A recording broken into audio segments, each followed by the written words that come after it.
Hello guys, आज हम पढ़ेंगे प्रोटीन के बारे में। तो प्रोटीन क्या है? हमारे शरीर में जैव पदार्थ है और किसका बहुलक होता है? अमीनो अम्ल का बहुलक होता है।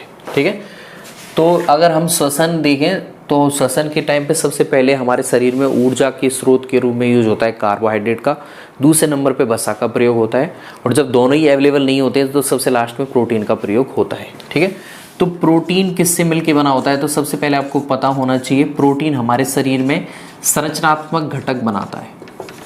ठीक है, और किससे मिलके बना होता है? ये अमीनो अम्ल से मिलके बना होता है, अमीनो एसिड।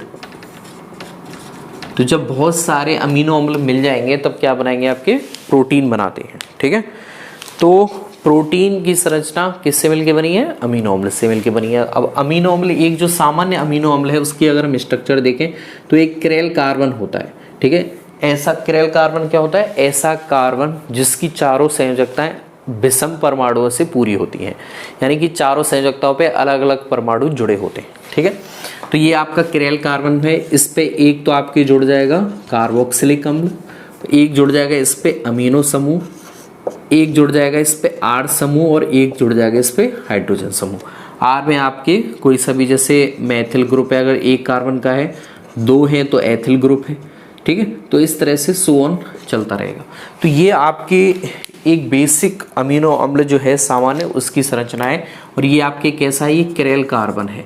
ठीक है, जिसकी चारों संयोजकताओं पे अलग अलग परमाणु जुड़े हुए हैं।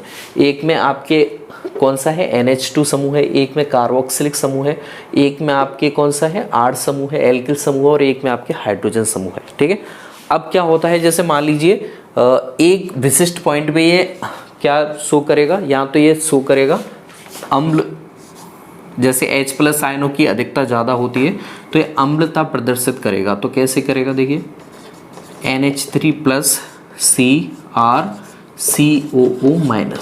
ठीक है, तो अगर हम देखें तो इसमें दो संभावनाएं हो सकती हैं।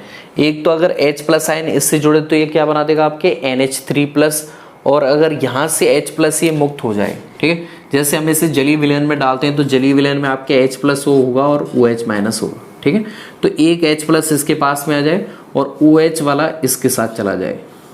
ठीक है, तो ये जल का अणु बन जाएगा और यहाँ से H इसके साथ जुड़ जाएगा तो ये ज्वेटर आयन बना देता है। और ज्वेटर आयन क्या है?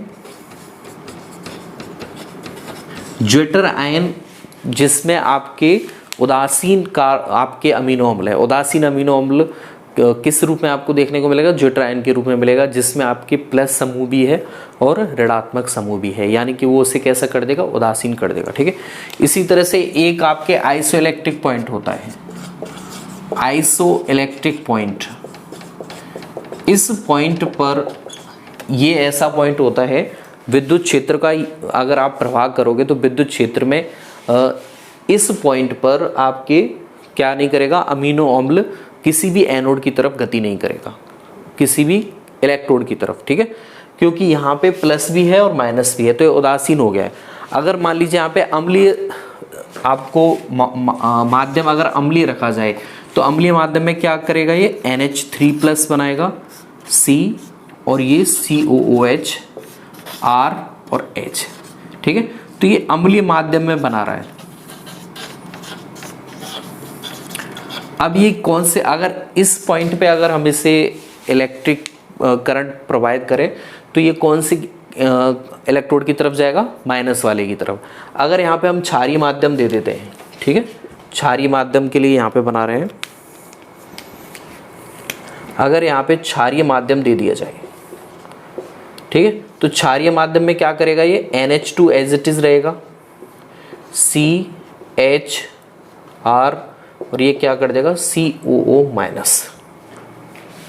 ठीक है, तो अब ये माइनस वाला यहाँ पे पॉइंट आ गया। अगर ऐसे टाइम पे अगर इस अमीनो अम्ल को अगर आप करंट देंगे तो अब ये कौन से इलेक्ट्रोड की तरफ जाएगा? प्लस वाले इलेक्ट्रोड की तरफ जाएगा। लेकिन यहाँ पे ये जो आप देख रहे हो ये ज्वेटर आयन है। ज्वेटर आयन में प्लस पॉइंट भी है और माइनस भी है। एक समूह प्लस वाला है अमीनो समूह, और एक कार्बोक्सिलिक समूह है, ये कैसा है? माइनस वाला है। तो ये आयन दोनों समूह को रखे हुए और उदासीन अमीनो अम्ल इसे आप बोल सकते हो। और आइसोइलेक्ट्रिक पॉइंट कैसे कहेंगे, ये अमीनो अम्ल किसी भी इलेक्ट्रोड की तरफ गति नहीं करेगा, तो उस विद्युत प्रवाह का जो पॉइंट रहेगा उसे हम बोलेंगे आइसोइलेक्ट्रिक पॉइंट। ठीक है, इसके बाद में हम देखते हैं आवश्यक अमीनो अम्ल और अनावश्यक अमीनो अम्ल क्या होते हैं। तो मिटा देता हूँ। तो गाइस अब हम देखेंगे आवश्यक अमीनो अम्ल। तो 20 अमीनो अम्ल में से 10 कैसे होते हैं, एसेंशियल अमीनो एसिड होते हैं।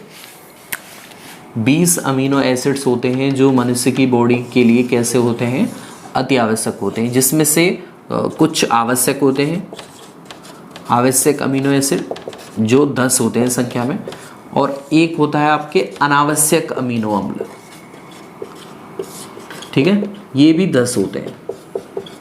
ठीक है, तो आवश्यक अमीनो अम्ल कैसे होते हैं, जो शरीर में संश्लेषित नहीं होते हैं, आपको इन्हें भोजन से शरीर में लेना पड़ता है। तो 10 अमीनो अम्लों को हम इस तरह से देखेंगे। इसके लिए ट्रिक है टीवी मिल पाथ।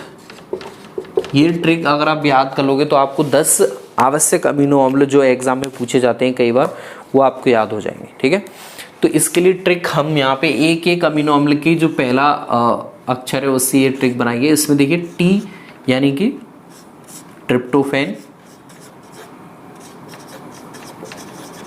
वी यानी कि वैलिन, एम यानी कि मिथ्योनिन। मिथ्योनिन जो आपके प्रोटीन संश्लेषण की श्रृंखला में सबसे पहला अमीनो अम्ल आता है। ठीक है, आई यानी कि आइसोल्यूसिन, एल यानी कि लाइसिन, एल यानी कि ल्यूसिन, पी यानी कि फिनाइल एलिनिन, फिनाइल एलेनिन, ए यानी कि आर्जिनिन, ए यानी कि आर्जिनिन, टी यानी कि थ्रियोनिन, और एच यानी कि हिस्टीडीन। ठीक है, तो ये जो आप 10 देख रहे हो, 2 ये हो गए, 4 और 4, तो ये 10 आपको अमीनो अम्ल ध्यान रखने हैं जो कैसे होते हैं, आवश्यक अमीनो अम्ल जो बॉडी में संश्लेषित नहीं होते हैं, आपको पोषक पदार्थों से बाहर से लेने पड़ेंगे। इसके अलावा जो 10 बचे हुए हैं वो कैसे होते हैं, अनावश्यक अमीनो अम्ल होते हैं। अब देखिए आर्जिनिन और हिस्टीडीन एक और कैटेगरी में रखे जाते हैं, वो भी आपको ध्यान रखना। आर्जिनिन और हिस्टीडीन को आप सेमी इजेंशियल भी बोल सकते हो। आर्जिनिन और हिस्टीडीन को आप सेमी इजेंशियल भी बोल सकते हो, यानी कि इनकी जो कैटेगरी है वो कैसी है, सेमी इजेंशियल है। ठीक है, न तो ज़्यादा अति आवश्यक है न अनावश्यक की कैटेगरी में आते हैं। ठीक है, अगर आप काउंट करना चाहो तो ज़्यादातर हम 10 वाली श्रेणी में भी नहीं काउंट करते हैं, आवश्यक अमीनो अम्ल की श्रेणी में। ठीक है, तो टीवी मिल पाते इसकी आपकी क्या हो जाती है, ट्रिक हो जाती है। यहाँ पे हमने आइसोइलेक्ट्रिक पॉइंट भी देख लिया, ऐसा पॉइंट जहाँ पे अमीनो अम्ल किसी भी इलेक्ट्रोड की तरफ गति नहीं करेगा, क्योंकि वो जेट आयन के रूप में रहता है। जेट आयन कैसा है, जिसपे आपके ऋणात्मक समूह भी है और पॉजिटिव समूह भी है, तो वो अमीनो अम्ल को कैसा कर देता है, उदासीन। तो ये आपके अमीनो अम्ल मिलके क्या बनाएंगे, प्रोटीन बना देते हैं, और प्रोटीन आपके एक बहुलक है। और जब आप खाना नहीं खाते हो, जिस टाइम पे आप फास्टिंग कर रहे होते हो, उस टाइम पे प्रोटोप्लाज्मिक श्वसन होता है, और आपके शरीर में जब प्रोटोप्लाज्मिक श्वसन होता है तो कीटोन बॉडीज को तोड़ा जाता है, और आपके ब्लड में कीटोन बॉडीज की उपस्थिति देखी जाती है, जो आपकी हेल्थ के लिए हानिकारक होता है। ठीक है, this will be all about protein.